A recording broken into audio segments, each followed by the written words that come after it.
Paramshanti. This is a conversation between Bapuji and Anantji, in which Bapuji answers the question, "What is time?" Anantji says, "Paramshanti Bapuji, we welcome you. Today we would like to learn more about the concept of time.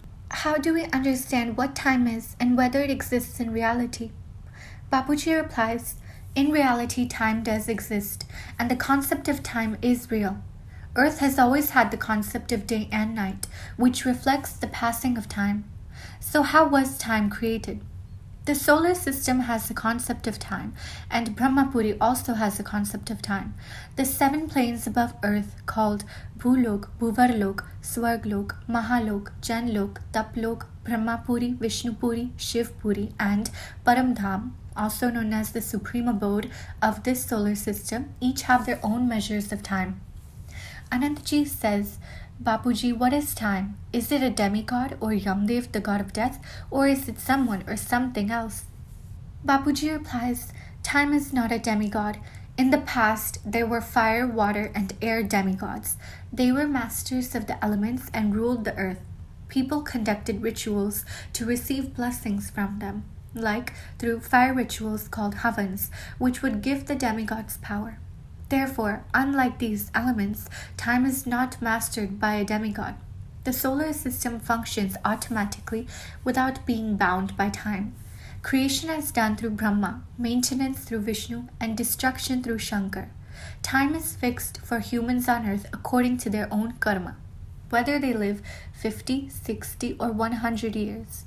So how did the concept of time come into existence for humans on the earth?" Anantji says, "Bapuji, is time a reality or an illusion?" Bapuji replies, "This earth is an illusion. I have already made a video on the timeless world, which exists in places such as other multiverses where time does not exist. Time only exists wherever there is a creation of 5 elements." Anantji says, "Does that mean that time only exists for measurement where days and night exist? Is time infinite where there is no day or night?" Bapuji replies, "Where there is sunlight and day and night, measures of time include days, months, and years. There is no sunlight in Vishnulok, Shivpuri, or the supreme abode. There is no concept of day or night in these worlds. However, they are bound by their own time constraints. The solar system has a predefined period of existence determined by Brahma. Brahmapuri receives sunlight, so it has day and night. Mahabrahmans, which are galaxies like our Milky Way, have a time limit as well." Anantji says, "Bapuji, the earth orbits around the sun, and that is why we have day and night. The North Pole and the South Pole have 6 months of day and 6 months of night." Bapuji replies, "Even Bhuvarlok, which is 1 lakh yojan higher than the earth, receives sunlight. Swarglok also receives sunlight, but 1 day on Swarglok is the equivalent of 1 year on earth. Time exists in Swarglok and Brahmapuri. Vishnupuri and Shivpuri are made up of divine elements, and the supreme abode consists of pure divine light. Each solar system has the time limit of Brahma's 100 years. Once Brahma's 100 years are complete, Mahashiv destroys each solar system through Kalagni, which is an immense amount of fire." Anantji says, "How is this passage of time tracked?" Bapuji replies, "Each Shiv tracks the time for their own solar system, and Mahashiv tracks time for his own galaxy. Mahashiv creates and destroys infinite solar systems within 1 moment of his. Mahashiv's 1 moment is equal to Brahma's 100 years. Paramahashiv is the owner of the universe. The universe, great universe, and great universe, and so on, all exist according to their own measures of time. The circle of time runs indefinitely. It starts off small and runs fast and gets bigger and slower the higher up you go into the different planes of existence. The whole multiverse exists according to time." Anantji says, "Presently, if there is a calamity on earth, people believe it is because we are living in the time of Kalyug. If we are living in such times, then what should people do?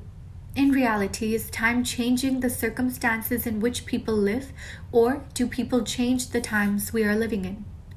Bapuji replies, "In reality, Satyug, Treta Yug, Dwapar Yug, and Kalyug change in line with people's thinking. When people start conflicts in the name of religion, Kali starts. However, spreading positive Paramshanti vibrations in the present time can change the atmosphere and in turn change the whole world, which can trigger the start of Satyug. The yugas or eras function according to the individual's thoughts and behaviors. As I have previously stated in many videos, Kalyug results from people's negative thoughts. And transformation from Kalyug to Satyug occurs through people's positive thoughts. This is why time continues to change.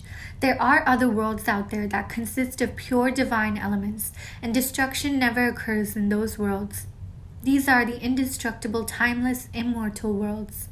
Anantji says, Bapuji, why is time important? Bapuji replies, time is important because it only exists in the mortal world. Time laws are very important to understand, especially for human souls, so that they do not waste the valuable time that they have on earth. The present time is highly significant as the world is undergoing a transformation, and as the new world emerges, individuals need to awaken and make the most of the precious time that they have. People need to recognize the significance of time and the transformation that is taking place in the world right now. Anantji says, does this mean that time is not connected to Shiv? Bapuji replies, time is connected to Brahma. Brahma's one day is equivalent to 1000 Chaturyug on earth. Time exists up till Brahmapuri. Shiv is Nirakar, which is the pure light form, and there is no concept of time in the supreme abode. However, each solar system and galaxy exists for a predefined length of time. That time has now come. Time exists in our multiverse, and each layer has its own time. Time becomes slower the higher up the planes you travel, and according to the amount of sunlight received.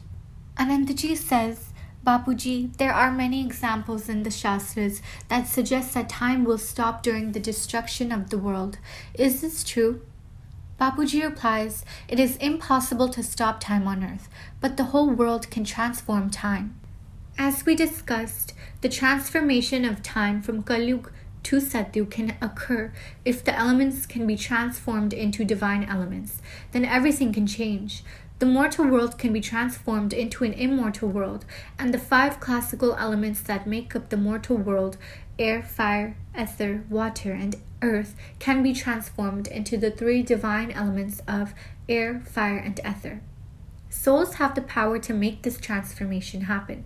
This is the era of divine knowledge, and these strengths exist within the soul in this era. Time ceases to exist in the indestructible immortal world.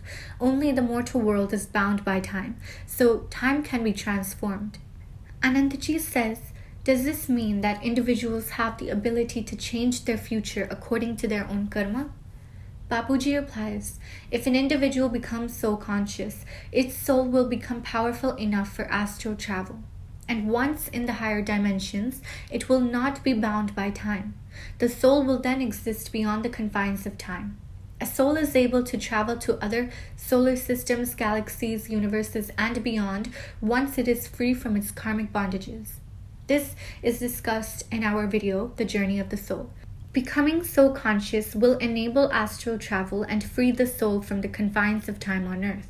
However, the soul will be bound by the time that exists in the galaxy or universe that it travels to. Anantji says, doesn't the capacity of the soul determine the journey it takes, the way in which it travels through time, and how long it takes them to reach the supreme abode? Bapuji replies, the speed of the journey is determined by the amount of power the soul has. We have a video that describes the soul power in terms of kala, also known as degrees of celestial power. Souls can have 1, 2, 10, 16, 25, or even more degrees of celestial power. A soul with 10 kala power can travel to the galaxy, 20 kala power to the universe, 100 kala power to the multiverse, and 200 kala power to other 200 kala multiverses. Behad souls have the power to travel to the infinite, timeless, immortal worlds. A multiverse is a 100 kala world, and time does not exist beyond this point. Other multiverses are immortal worlds and are not bound by time. I have explained this in our earlier Time, Space, and World video. The immortal worlds are not bound by time.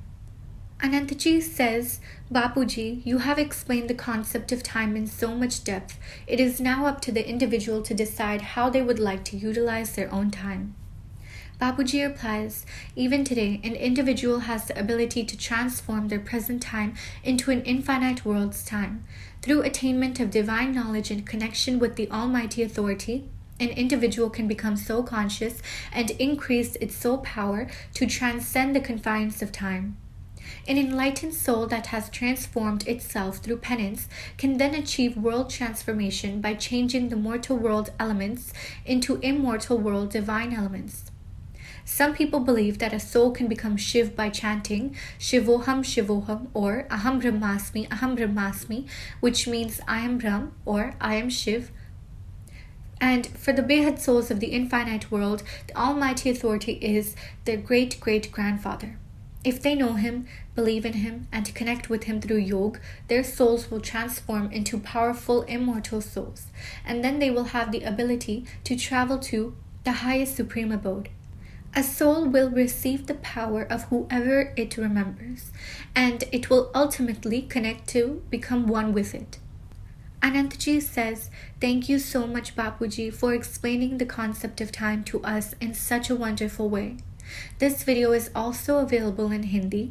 The link is in the description box below. Behad ki Param Mahashanti. Thank you.